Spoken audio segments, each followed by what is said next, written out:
带抓事件真相，掌握证据变化。观众朋友你好，欢迎持续加入新闻大白话，我是主持人谭英文。节目一开始来介绍今天的特别来宾，首先是前立委邱毅，主持人好，大家好。还有淡大战略所教授李大中，主持人好，大家好。以及前张骞舰长黄征辉。主持人各位观众大家好。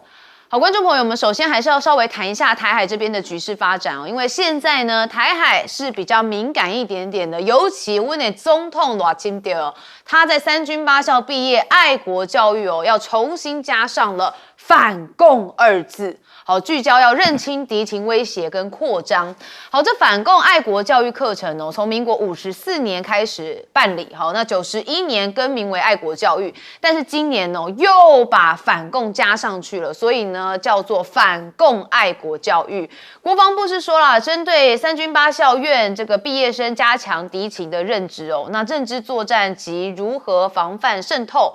好，那强调建立为何而战、为谁而战的使命。那据了解，相关课程以往都会邀请像是参谋总长跟军种司令等高阶的将领来进行演讲，但今年邀谁呢？邀请我们的陆委会主委邱垂正，还有国安会资委黄崇彦等国安高层官员来为学员授课。那有网友就说啊，最该去上反共爱国教育的是民进党那群不用当兵或者是抗中保台喊最大声的政客吧，这数一数也蛮多的啦。那这个军校反共不反独，透露出一些政治味啊，因为民进党执政10年了，大家说啊，已经早就不再强调反台独，但也不会宣扬支持台独。那今年恢复反共的名称，就跟赖总统很有关系因为赖总统之前不才宣称对岸是境外敌对势力吗？蛮相符的。那加上邀请的是政党立场鲜明的政务官来上课，那军中反共的爱国教育多了政治味。好，一轮看完之后，则是觉得说啊，怎么越来越像过去的国民党呢？因为过去我们说党国时代就是这种反共啊这种意识都要非常的清楚，所以会不会民进党已经越变成他讨厌大人的样态了？好，那我们要看到亚太的情况说是危机四伏。那我们看到国安局长蔡明彦他就有说啊，其实中国大陆有4个编队在台海周边合作。那他证实在南海有部分中国大陆的船舰的确是在防台，但是他也透露说，目前解放军在西太平洋总共有4个舰队编队在活动。那我们就会很关心海鲲号嘛，因为海鲲舰是不是无弹可用呢？最新传出说 MK48 Mode 6 AT 的重型鱼雷仍然没有到。那4枚操雷在年底前才会交运。那美中的关系未来是不是很难达成共识呢？中国大陆的学者有一些想法这是复旦大学的国际关系学院的院长他说啊，如果华盛顿恢复了对台军售，将不会有战略稳定。那习近平在川普5月访华的时候，其实就已经跟他强调了这一点。那到底台湾会不会变成波兰呢？澳洲的前内政部常务次长他有一个概念，他说太平洋地区在2027年到2029年有可能就会爆发战争。那台湾将会是我们的波兰如果澳洲的主要盟友美国参战，那澳洲必须就要认真思考如何做好开战准备。好，所以他觉得台海危机四伏啦。那大家有没有觉得为什么他会把台湾譬喻成波兰呢？一轮也去查了一下因为呢，在1939年当时这个纳粹德国入侵波兰就直接变成了是英法跟德国之间开战所以这就是一个战争的起头。他把台湾比喻成波兰是这个意思。好，那我们要看到在最新的讯息当中，也就是今天的12:01，好，解放军海军有一艘战略核潜舰向太平洋相关的公海领海域成功发射了1发西载训练模拟弹头的潜射战略导弹，而且准确的落入预定的海域。好，这次的导弹试射是中方年度军事训练的例行性安排，那已经事先的这个跟相关国家做了通报。好，但是因为中国突然试射了这个飞弹之后日本政府是说他事前确实也收到了通知，但是有要求中方重新考虑而且表达了严正的关切。那这个样态看起来，就是中方跟日方之间的敏感神经还是持续的不断被挑动。那中俄这边则是在合体秀肌肉。我们看到中俄海军的舰艇齐聚在青岛展开了海上联合2026的军演。那在5号的时候，俄罗斯的海军舰艇就抵达了青岛。解放军北部战区的海军呢，在社群媒体上面就说这一次的这个抵达的舰艇被形容是航母杀手的光荣级瓦良格号导弹巡洋舰，还有基洛级的乌法号柴电攻击潜舰。那中国的这个国防部就说中俄将在青岛附近的海空域举行联合演习，联演结束之后，双方的兵力就会到太平洋相关的海域组织进行联合的巡航。那我们最后看到就是共军首艘的轻型舰真的来了，央视5号就做出了报道，说他们的076型的2栖攻击舰四川舰，继2024年12月27号下水，2025年11月完成了首次的航行试验。那现在甲板已经划线了，阻拦索也已经安装了，所以代表即将要正式的出场了。好，我们还是看到一开始的赖总统现在推反共意识大家就说哇，真的是在走回头路。我们先问邱毅委员，赖清德要反共爱国，我就要问了，你反共那个共是哪一个共？是哪一个国家的共？你的爱国到底是爱哪一国？如果在爱这个国是爱台湾国，我们干嘛爱你台湾国啊？我们干嘛爱你台湾共和国啊？而至于所谓的共产党，全世界现在还在施行共产主义的只有一个国家，叫做朝鲜。其他的还有国家在施行共产主义吗？如果你指的是大陆，我们来把台湾跟大陆比一下。所谓的共产主义，它的对面指的就叫资本主义。资本主义就是靠市场机制，透过竞争形成了这个产业，然后造成了产业的供应链。我请问你，你赖清德搞无人机产业，扬言要搞出飞鸿供应链，然后还编特别预算，这个做法不就是共产主义的做法吗？它不就是共产主义里面杯葛最厉害的，被杯葛最厉害的所谓的用政府的管制跟计划经济来推动无人机产业吗？那所以共产党到底是谁在做？共产主义是谁在落实？不就是你赖清德治理下的台湾吗？你所用司法来整肃反对你的人，然后搞监听、搞窃听、随便乱抓人、收押，这个不就是你所批评的共产主义吗？所以你还有什么脸去谈什么反共教育？反共教育要谈就反你啊，就反你赖清德啊！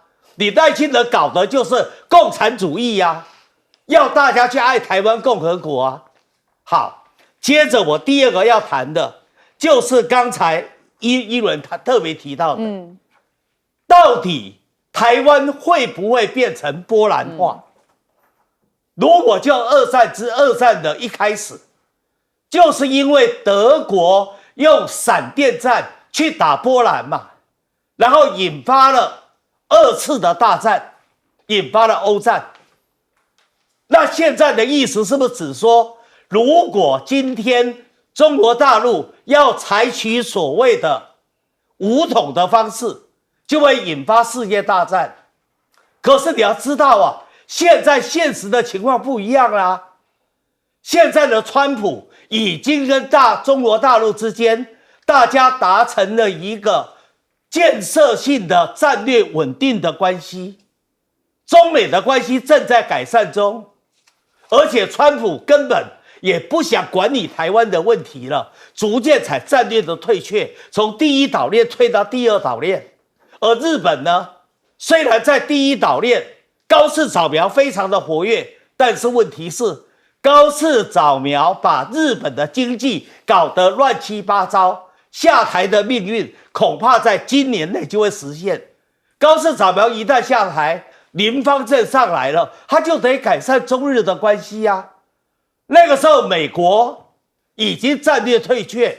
那日本要跟中国大陆搞好关系，还需要武统吗？那时候的合统就可能会出现嘛。所以对政治敏感度最高的王金平，才会在7月4号特别提出来了他的构想。王院长啊，我非常的熟悉他，他又是我爸爸的老朋友。王院长为什么在这个时间点会提出来？就是现实的考量，他认为这个可能性是很大的，比较高，所以特别提出来了所谓的合统的模式，让大家讨论。最后我提到四川舰076有拦阻索，已经发现了，它就是个轻型航母，4.5万吨，它有拦阻索，代表外传的歼35会上四川舰是必然的。大家要注意，如果大陆要对台湾采蟒蛇的战略，基本上001到003的航母其实不是重点，重点就是2栖攻击舰，四川舰就是2栖攻击舰里面最顶级的2栖攻击舰。是，好像有关于船舰部分哦，一定要问曾辉舰长怎么看。首先我说这个四川舰哦，记住它就是一个2栖登陆舰，它不是航母。航母主要的就是说我这是一个海上移动机场，它上面有油库、弹库、人员、维修、技工，还有可能备份的这个飞行员。那四川舰呢，它就是一个能够载了一个船这样发射，而且它有电磁弹射，我已经是非常讶异的。那我今天看到一个说它有拦阻索，我非常意外。怎么说？因为它刚开始出来的时候没有拦阻索，这个东西绝不是说，我原来是没有的，然后我给你挖一个洞给你弄下去的，它怎么挖？它没有办法的。所以我相当怀疑，因为现在确实有人说它有拦阻索，对，但这拦阻索不是拉一个绳子啊，它那个底下东西一路下去，那个电机，如果它原先没有设计，它现在装不上去。舰长，所以拦阻索对我们的影响是什么？因为很多观众对于舰艇不懂。拦阻索就是如果是大型的飞机，我举个例子固定翼啊，起飞的时候是不是它你有一个引擎冲上去，下降你有什么东西挡它吗？没有挡。所以如果我起飞要这么长的甲板，下降一定比它长，它一定会冲过去，因为下降你靠什么东西挡？刹车会翻倒的。所以它下来之后要有一个拦阻索把它拉住，这是一个。那第二个我特别要讲吴钊燮，吴钊燮说的这个，我前天看吧，还是昨天说，100余艘这个军舰在这个我们第一岛链这里，记住他后面那句话叫做有史以来之最多的。我一看，那还得了？我再看我才发觉，他完全误会。海南岛有多大？大家知道吗？约等于台湾的94%的面积。它有3个很大的港，分别是三亚、玉林、龙坡。这些港有航母，有核子的那个潜舰。然后它现在因为它的军力大，所以它在扩建它的港。那最近呢来了一个台风，就是这个梅沙台风过来，对不对？那海军怎么去防台？你知道？我们海军因为比较小，我们就是绑在码头。我们经常开玩笑说台风一来，我们就把这个船绑得跟个粽子一样，好多东西都跟码头绑在一起。我记得那时候我们在那个成功舰成军的时候，那些老美顾问一看，你们为什么要这样防台？我说你不这样防台，你怎么防台？他说我们都是开到别的港口，因为美国大，对我们不够大了，我们不够大。他好比说佛罗里达被这个台风7级，他就跑到也许是那个 Norfolk 去了 ，Norfolk 他就跑到这里，所以他可以跑。中国大陆是一样的，它很大，所以你知道，当它有一个台风来的时候，南亚最起码不是海南岛最起码有大概90到120艘的船，又因为它在新建，所以有些地方它没有办法去防台。所以他也按照跟美国一样的，他还一大堆船，一半往上跑，一半往下跑。上面的他跑到什么广东啊、浙江靠近港里面去，下面的因为他没有什么港靠，他也许绕一圈又回来了这里。所以这么多的船一出来，大家就觉得怎么有这么多的船出来？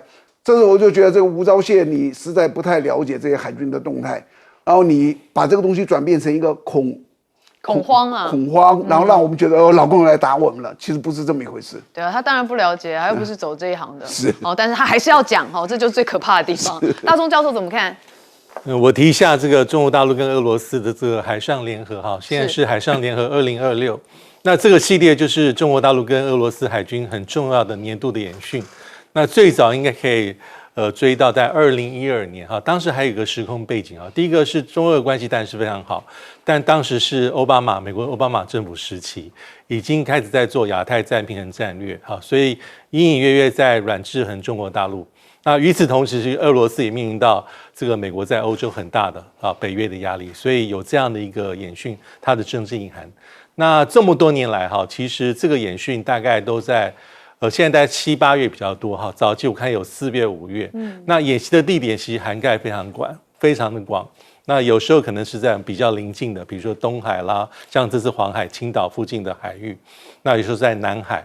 有时候在日本海啊，有时候在比较靠近俄罗斯的水域，但重点是哈，在实弹的演训之后，他们双方还会有个联合的这个巡弋啦，这个地点就可能非常广，也是大家会比较关注的重点。比如说在早期，我记得在2015和2017啊，曾经这个海上联合演训啊，最后拉到哪里？是拉到这个波罗的海。还有地中海哈，不管如何是非常重要。那这一次哈，其实双方出动的这船舰数目带跟去年跟前年差不多。俄罗斯带就4艘船哈，最大就刚才特别有提到这个瓦良格号这个飞弹巡洋舰，它是吨位比较大，大概12000吨到13000吨。那除此之外，当然还有它的这飞弹的这个其他的巡防舰啦，还有潜舰啦，还有这个其他的后勤支援的舰艇。但是刚刚特别有提啊，这个所谓的瓦良格号，它是属于光荣级。光荣级其实俄罗斯海军本来有3艘，但是这一艘哈，其实瓦良格是放在太平洋舰队的旗舰。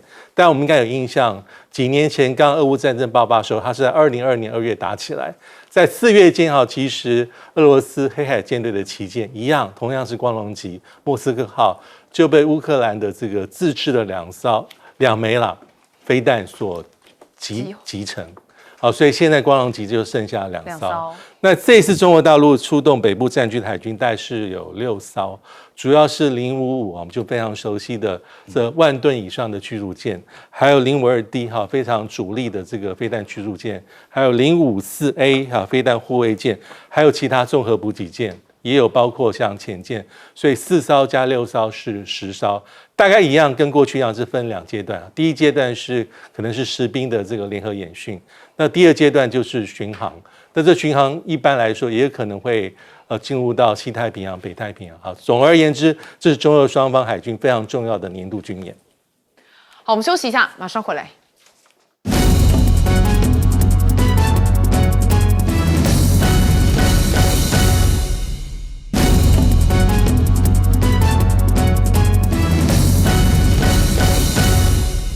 好，我们好久没有谈乌俄战事了，对吗？其实还在打那这件真的打了好多年呐，这就像我们之前讨论的战事开始容易，终战很难这个乌俄战事又再度升级，现在大规模双方是互攻基础设施。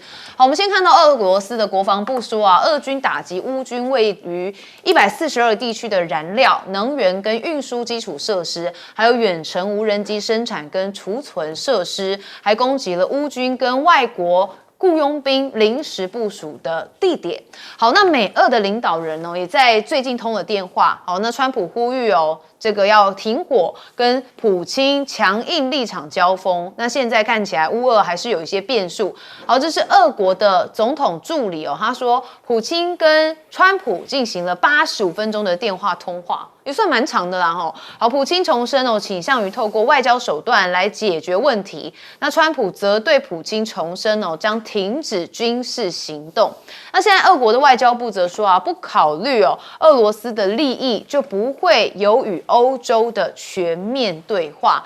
那最近马上就要召开的国际盛事就是北约峰会7月7号到7月8号。那到底呢，川普会不会去呢？答案是会的。好，他要去土耳其来参与北约峰会。那国产的隐形战机引擎渴望获美解套。那先看到他去了北约峰会，就是希望这个为土耳其争取数十具美制战机引擎的计划带来曙光。但是双方因为土耳其购买俄制飞弹而引发了 F-35战机的争端，短期之内还是非常难解决。那也有民众响应了左翼政党号召举行反北约的示威，抗议北约推动了是增加国防开支，所以你可以看到画面上是很多的民众在抗议。那警方也有强力驱逐来逮捕了超过100名的示威群众，那引发反对派强烈的谴责政府。那北约的盟国砸1.2兆美元的军费，是不是也没用呢？川普讲得很明白他说他要忠诚。好，我们先看到这是北约秘书长吕特他是以数据想要说服川普展示The Trump Trillion 川普万亿的图表指出欧洲盟友跟加拿大自2017年以来都已经投入了1.2兆美元的军事支出，也就是说，我们支出蛮多的啦但川普不买单他没有接受他的说法，他还扬言美国不需要盟友的金钱，而是需要忠诚。他把自己真的当成是 boss， 好，又开始点名到意大利，梅诺里之前还跟他不开心嘛，好，英国、德国跟西班牙都被他点名，他说都没有协助伊朗战争，所以我说川普是一个非常爱记恨的人你只要弄他不满他就是记在脑里，只要想办法他就会一直戳你。好，那到底欧洲是不是离不开中国呢？因为我们看到王毅也到了这个北欧嘛，来跟芬兰的总统见面。好，那芬兰总统就讲说这个当前的国际形势属于一个关键的十字路口。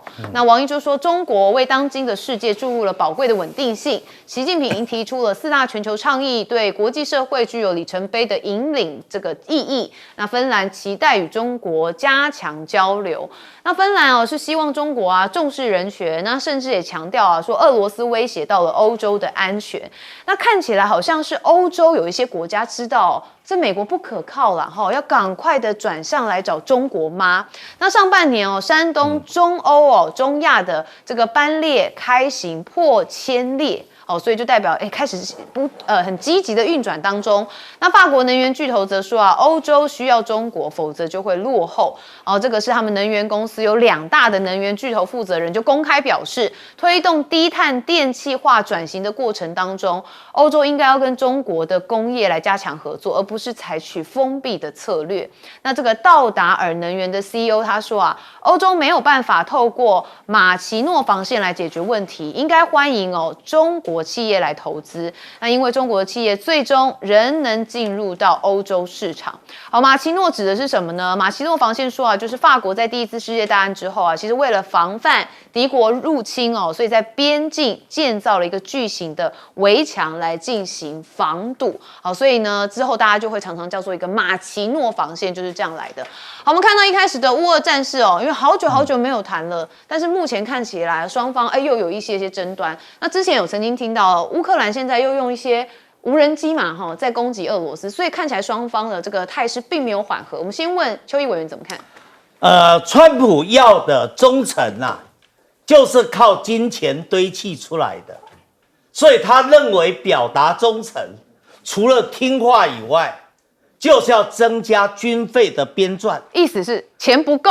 对了，所以不但要忠诚，忠诚要有个具体的表现这具体的表现就是金钱所以不要以为说川普只看忠诚就可以，他除了忠诚还要钱，甚至要你的命。川普在世界各国的领袖里面他只佩服2个半的人，2个半的人，2个指的是习近平跟普京，那半个人是谁呢？就是这一次在主持北约峰会主办国的土耳其的总统埃尔段，这是他比较敬佩的半个人。好，所以呢，基本上这一次，川普提早到了土耳其，当然他念之在之，因为他在竞选的时候就说过，他只要上台24小时就要解决俄乌战争。可是上台以后到现在已经1年多的时间了，都快24个月了，快要两年了。他有没有解决俄乌战争？没有所以他这一次是玩真的，不是玩假的他认为他已经解决了美伊战争了，美伊战争的和平协议，他认为应该是 OK 了，所以下一步要解决俄乌战争。所以他安排的是先跟埃尔段见面，然后再跟泽连斯基好好的谈，谈完以后，他再拨电话给普京，告诉普京这个泽连斯基的想法，然后看看能不能促成俄乌的停战。但是有那么简单吗？刚才一伦说过很经典的一句话，战争啊，挑起战争很容易，但是结束战争很难啊，因为你一旦这个战争打下去的话，你就会付出成本，你就会有所牺牲，而这时候每一个人都有自己的私心。泽连斯基希不希望结束战争？打到现在，他发现战争对他也有好处啊。第一个，在战争的过程里面有油水可以收啊，所以他透过战争也发了很多国难财啊。第二个，他如果没有战争的话，他这一个乌克兰的总统就没得干了。所以只要战争持续，他就可以继续的干乌克兰的总统。所以在这种情况之下，他三不五时的就去偷袭这个俄罗斯一下，你觉得战争怎么停得下来？那普京也是把话讲得很漂亮，用外交的方式，用谈判的方式解决俄乌之间的问题。但是关键问题在哪里？关键问题在于俄罗斯现在占领的土地，包含了卢甘斯克、顿涅茨克、赫尔松跟扎波罗热。你现在他要求占领的地方就应该归俄罗斯所有，但是乌克兰怎么会同意呢？乌克兰若同意的话，那泽连斯基笃定被乌克兰的爱国分子给杀掉。所以在这种情况之下，我认为即使川普有心要终结俄乌战争，但是很可能会铩羽而归。好，珍辉舰长怎么看？其实最近啊，国际局势都非常的乱。最近4-5年，好比说俄乌战争从开始打，大家都认为很快会结束。好比说以色列在中东的冲突，大家也认为不会打那么久，因为像好比说哈马斯很快就会结束的。可是为什么到现在为止，你可以看到好像都是越来越乱的样子？其实这整个国际的这个乱的这个局势，可以用季辛吉的一句话把它全部讲完。季辛吉讲一句什么话，你知道？和平是稳定的副产品。他说不是我们因为刻意要去追逐和平，而是要先追求稳定。稳定，所有的地方都要保持它的稳定。好比说这个区域，他是强者，你是弱者，对吧？强有强的责任，弱有弱的义务哦。当这个强弱的这个弱的想要推翻了，就会开始不稳定，就会发生事情。好，讲到这个东西，你就会知道，现在全世界最大的一个变数是什么？你知道？那个原来的教父美国，他的势力慢慢一直在下降。那他势力下降之后，你就会发现好多人开始不听他的话了。俄乌以前这两个打，如果美国出来讲一下，不就早就结束了？以色列现在听他的话吗？叫他不要打，以色列还是在打啊。没错，所有的针对就原来叫北约来帮助我打这个伊朗，来帮我这个清扫这个荷姆斯海峡，人家都不听。为什么？因为他们开始觉得美国你不是这么的一个强势领导了。那我再举一个最明显的例子，大家就会知道，美国已经江河日下了。1996年，记不记得导弹危机的时候，台海美国来了1艘航母，结束，那个就立刻恢复和平，没错吧？到最近这一次中东的去了3艘航母啊，为什么还解决不掉？就是因为他在动乱。那在动乱的时候，其实跟黑社会是一样的。当一个好比说台北市原来有个这个黑道的教父讲一句话，没有人敢不听啊。可是当他失去他的位置，底下在蠢蠢欲动，而且大家都开始，以前教父可以保护我，你知不知道？现在这个人可能会打我。所有人都开始不安。你有没有发现，日本开始不安了，德国开始不安了？就是我是不是要自己做一些事情？这些都是说穿了，就是那一句话：和平是稳定的副产品。现在之所以动乱，是因为美国失去了它全球独一无二的教父定位，而在未来的3-5年，我都认为恐怕承继不下来。因为直到有一个人顶替了美国的位置，那你认为今天谁会顶替？照目前看起来，持续在东升的就是中国大陆。那美国会不会持续西降？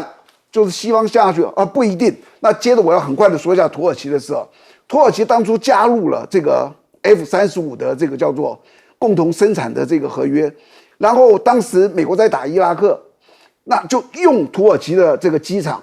那你用机场是不是伊拉克会打你？所以当时土耳其就说：“你要给我这个爱国者飞弹了，要防我。”那时候美国你是谁啊？他们都在防这个叫做科威特啊、沙特那里，因为那里是油嘛。那结果对不起，土耳其又非常火。完毕之后，他说：“这样子好了，我跟你买好不好？你不要来防我，我给你买好了。”那美国有各种的刁难，不愿意寄转，然后他就那你这样子的话，我就找俄罗斯去买。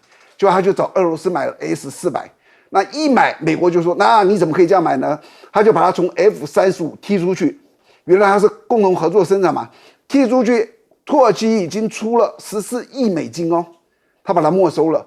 然后没收了以后，因为原来土耳其有帮这个 F-35生产一些零件，那美国就临时找，那就不要你了，他就跑到这个德国去买了一个。为了这个转移，美国说我会损失，罚了他5亿美金。大家就可以知道，美国到关键的时刻，永远是他的利益第一优先。你呀，慢慢往后排吧。有没有很像那个霸凌者哈？对呀，等到他失势的时候，大家就要把他踹下去。现在就有这种感觉。是，大宗教授怎么看？对，就像刚才舰长所说哈，因为美国跟土耳其关系本来是非常密切哈，因为我们知道，美国在一开始研发 F-35的时候啊，它其实有不同层级的那种合作的密度。好，第一级其实全球就是一个英国。那第二级包括像意大利，还有包括像荷兰。第三级我记得就5个国家，而且土耳其是名列5个国家当中。好，所以根据当时的协议，土耳其不只要买100架 F-35A， 而且还要参与这个未来 F-35的这个合作的制造，它要负责生产大概有900多个零件。是那时候是非常的水乳交融。那后来的发展就像刚才舰长所提，主要对美国的认知而言，就是你要买 F-400 这个俄罗斯的防空飞弹系统，2017年签约，2019年交付，所以这时候当时已经是川普 1.0。那美国国会反应是比较激烈，好，所以就设立了一些法律制度，说你第一个是 F-35对不起要把你踢出去，第二是付了14亿还是中断，而且已经在训练土耳其的飞行员，所有计划全部中断，通要中断。所以这一点对于美国跟土耳其关系是伤害非常大。那现在川普当然要再去土耳其参加北约的峰会。一般来说，可能在另外一件上会有点突破，就是因为土耳其在发展第5代的这个空中的这个战斗机是国产，但是一开始面临到的瓶颈是它的发动机造不出来，所以这时候他希望买的是美国这个奇异的这个 F-10用于装配 F-15还有 F-16的这个发动机。那这个在过去可能美国也没有说好，但这一次有可能会突破。那还有一点很重要的地方是，因为美国跟土耳其的关系，即便有这么多的摩擦但是土耳其对北约对美国还是重要的，因为它的地理上遏制了这个波斯图鲁斯海峡，而且它拥有这个在北约里面仅次于美国的第2大常备的这个军力，很重要。第3个也很关键，就是即便是美国跟土耳其之间有那么多的吵架，但是就是川普的个性，他是比较欣赏强人的。那土耳其的这个领导者埃尔段有这样的特色跟特征，所以即便在过去这么多年当中美国国会对土耳其有很多的反弹，但是川普直接批评土耳其政府的比例还是比较低。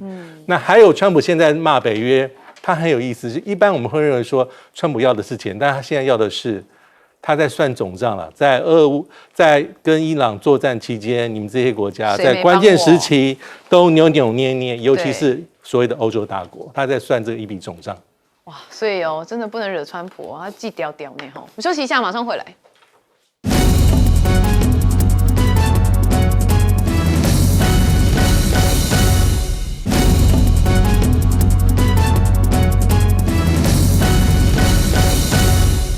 好，好，美国国庆7月4号，但是却出现了一些惊悚的状况。好，我们看到这是在纽约布鲁克林爆发了枪击。好，这是在7月4号国庆日晚间爆发枪击案，受伤的人包含37岁和33岁的男子、25岁跟21岁的女子，以及4名年龄介在6到14岁之间的男童。好，但当局没有公布伤者的身份。好，警方怎么说呢？他说在现场有查获一把枪械，但是没有逮捕到任何人。怎么回事啊？你看国庆日竟然用这样的方式那当然现在也出现了是布鲁克林大桥啊，有多处起火。好，我们带大家来看画面这是美国梅西百货4号在纽约东河畔来释放国庆烟火秀，那不慎导致了知名地标布鲁克林大桥上有多处的起火。好，画面显示这绚烂的烟火照亮夜空的同时，桥上也冒出火花。橘红色的烈焰熊熊燃烧也让民众非常的担心，这是不是要爆炸了好，那空中惊魂，美国的国庆日烟火击中客机机师说感觉到巨大的爆炸，而是4号晚间达美航空编号1076的客机准备要降落芝加哥中途国际机场，机师就接着向塔台通报刚才有一枚烟火击中了我们的飞机。客机当时高度是200英尺高，大约是61公尺，非常低那机师表示只是希望只是一枚炮管在飞机下方爆炸，但是确实感受到了一阵巨大的爆炸声。好，最后是平安的降落，但是机师隔天就检查了客机机身，没有发现任何的损伤。那美国的联邦航空总署表示要调查这起事件。大家有发现吗？7月4号美国国庆结果不平静而且这么多的意外发生那都有一些跟烟火有关。那川普倒是蛮自嗨的因为我们看到他在这个川普的国庆演说上面是说美国迎来了黄金时代讲到美国在250年前诞生追求自由的理想之上历经各种挑战坚毅不拔美国人民共同打造了世界最强大的民主国家、军事力量跟经济体，说美国仍然是全球自由跟机会的灯塔。好，那他的说法就跟这个舰长想的不一样了舰长觉得是在衰弱当中，他说没有，我们还是灯塔好，那川普现在又把自己加上了总统衫因为他发布了一段视频展示了一座黄金版的拉什莫尔山国家纪念碑的总统雕像你看到川普在哪里？在这里那跟林肯等美国的前总统并列真的是非常的自恋自嗨啦那大逆转说美国的头号射手红牌解禁可踢比利时，那这件事情其实是纽约时报报道说，川普曾经致电给关系密切的 FIFA 主席要求重新审查美国国家队的前锋巴洛贡的红牌停赛案结果 FIFA 奇怪就史无前例的宣布了这张红牌带来的停赛处分缓刑暂缓执行，考察期是1年。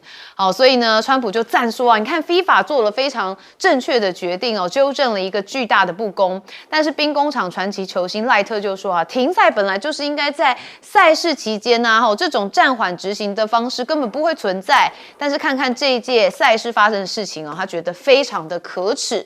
那美国大学有做一些民调说61%受访者认为国家无践行独立宣言的理想。好，那中国大陆的科技人才战也正开始因为抢夺的就是顶尖的学者。2025年诺贝尔化学奖得主是美籍的约旦裔化学材料家雅基他最近全职的加盟到了北京清华大学受聘为讲席教授3号要举行的是聘任仪式。那校方说他的加入就有动推动化学跟交叉学科的前沿研究的发展，强化高端人才的布局。中国的人造太阳说有重大进展第一度电瞄准的就是2030年央视做了蛮多的报道。那也特别讲说这个前置计划会在2027年底建成并在2030年前的前后示范核融合来发出第一度电当然也是为 AI 在做准备嘛好，我们来看到一开始的美国国庆怎么会逮鸡架你要贼？我们先问邱毅委员怎么看？美国的国庆很不平静这里谈的是纽约除了布鲁克林区发生的枪击事件以外，美国独立宣言跟美国宪法签署的城市叫费城，费城发生了更多的治安事件，而且都在国庆日发生。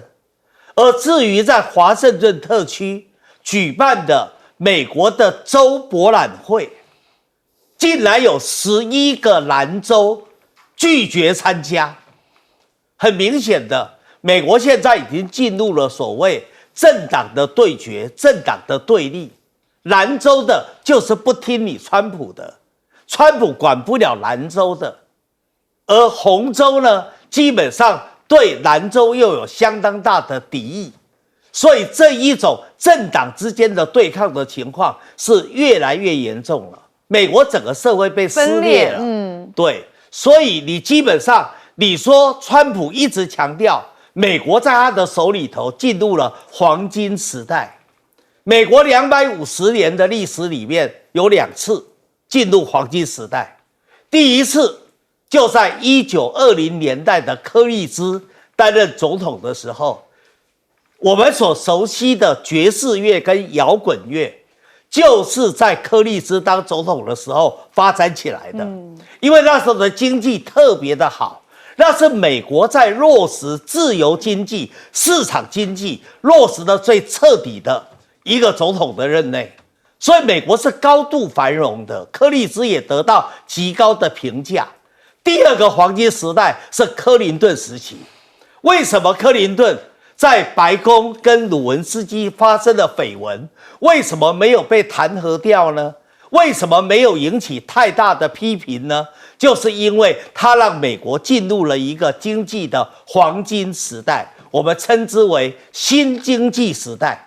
而在这个新经济时代发生的原因，是因为那时候苏联解体，所以长期的美苏冷战结束了，所以美国可以把原来应付冷战所投入的庞大的国防预算用在经济建设，用在社会福利，所以美国自然进入了黄金时代。我这么一说，再来对照川普上来以后他所治理下的美国，不是跟我讲的正好相反吗？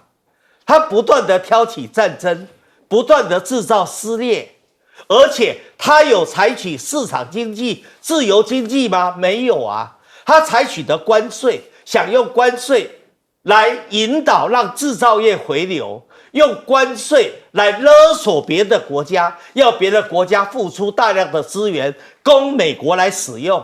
这样的做法符合市场经济、自由经济的原则吗？所以你说美国进入了黄金时代，我认为正好是开倒车的。大钟教授怎么看？因为刚才也特别有提到说哈，这个诺贝尔这个化学奖的这个得主哈，这个美国的科学家哈到中国大陆任教哈，那也让我们想到说哈，前几年应该大家还有印象，就曾经有一阵子应该就在川普1.0的时候，其实美国的这个学界比较风声鹤唳，好，因为当时呢，美国的这个司法部门去追查很多哈，比如说你在拿美国的联邦政府的研究经费。在美国大学可能有政治研究机构政治，可是你参加了中国大陆很多的一些研究的计划，比如说这个长江学者千人计划，或是在中国大陆设有实验室啊，接受中国大陆补助。那当时我记得在2020年左右哈，有一个很指标性案例是哈佛大学的学者，好像叫李博啊，当然是比较偏自然科学方面。他当时也是最后是被定罪的，但定罪当时的原因并不是因为说他参加中国大陆研究，而是大概有几个，第一个是没有揭露，就是被联邦这个政府的调查的时候，他说他没有任何的关系，因为问的问题已经非常直接，他说没有。第二个是他这是虚假陈述，第二是牵涉到你海外有没有账户，你有没有做合法的这个报税纳税，其实这一点是最后他被判罪的原因。但是大家应该有印象。那几年其实应该有很多类似的一些调查，而且都是在报上所披露。那是在2018到2021年左右，但现在美国是用比较，其实它的网撒得更深了，就是更加的制度化。就是假设你拿到国家政府联邦机构的这个研究计划的话，你更要按照它的表格，该有什么就要填什么，要非常非常清楚。那假设又牵涉到一些比较敏感科技的话，那目前美国的制度还是非常的严格，这是第一个。第二个是因为川普在7月3号那个演说，虽然只有30分钟，但是有很多不同的一个讨论啊。那这个讨论里面，其实我觉得我印象比较深的就是，他当然是要把他的演说的内容去很紧密的扣紧美国的这些开国元勋、这个开国的这些先贤，还有历史上伟大的总统们，就在他身后的4个这个那时候是150年所做的，那现在美国是250年，所以包括川普的一些密友亲信说，这个川普也很适合列为第5位。不管如何，其他演说的内容，我觉得还是比较像是直接是进入到美国的实际的这个政治的斗争，它也连接直接不会言之，直接连接到期中选举，这是比较特别的地方。是这么重要的场合，所以你可以看到从他的演讲，也可以看出一些讯息，还有他今年的重点核心是什么哈。好，珍辉舰长怎么看？刚刚主持人其实这一个版面从头讲到尾只让我想到4个字，叫做东升西降。美国一直是这个世界上的老大，从2战以来他一直是他的黄金年代。当他现在一再的强调他要进入黄金年代，就是他失去了他的黄金年代，这是第一个。第二个，美国占据世界老大地位这么久，只有一个国家可能挑战他，不是因为我是中国人，我说中国。就是中国，为什么你知道？你一定要去看那个世界地图。世界地图你会发现，美国跟中国2个地是差不多大的，然后他们的纬度在差不多的纬度。你知道纬度是上帝对一个国家国力画下的巨子线呐。你看看右边，美国上面是加拿大，底下是墨西哥，一个冻得要死，一个热得要死。他们怎么可能跟美国去拼？再反过来，你看中国大陆，上面是俄罗斯，下面是印度，一个一样冻得要死，一个是热得要死。那印度现在大家都说它会起来，它会起来，它有这么多的人。你们知道吗？印度大概50%的人通通贴着那个北部的25%的土地住。为什么？那里比较凉快，再往下热死了。所以你有没有发现，赤道地带的那是最热的嘛？那个人的皮肤跟黑的一样。我们就是黄色，为什么？我们大概在20几度、30几度，再往北到那个50度、60度，就变成白种人。为什么？太阳决定的，你知道吗？你长期晒那么黑，海底那个太阳那么大，海底上那个黑的保护他自己。那我们就刚好中间，白种人在那上面，还有种族的问题。对，他真的就是一个上帝的，所以纬度的决定，所以你就知道。中国可能挑战美国，但是美国可不可能像好比说过去的帝国英国啦、日本啦这样子衰败？我告诉你，不可能。为什么？它的国家条件太优秀了。美国在那个位置，它有全世界最大的一个北美平原，它的那个叫做那个河流的这个运河，它东西没有一个国家能够去打它。可是中国呢？中国全世界9个叫做核子俱乐部，5个贴着中国中国也算一个。你就知道中国的环境很复杂，美国得天独厚，而且它这么的富饶，所以美国再招，我可以告诉你，它今天最多是一个 B 咖，那要看中国能够到什么地方去，这是一个可以看得到的。中国你现在看得到，你挡不住它的，它一定东升。那西会不会降？它就算降，它降不到让他觉得说你这个要毁灭的。那至于你说这个最后的核融合核融合我最近也非常的研究过，那个核融合坦白说它的成功的几率非常的小。什么力量能够把核的叫做氢氦这样简单的一个原子2个原子卡融合在一起，你知道吗？只有太阳的力量。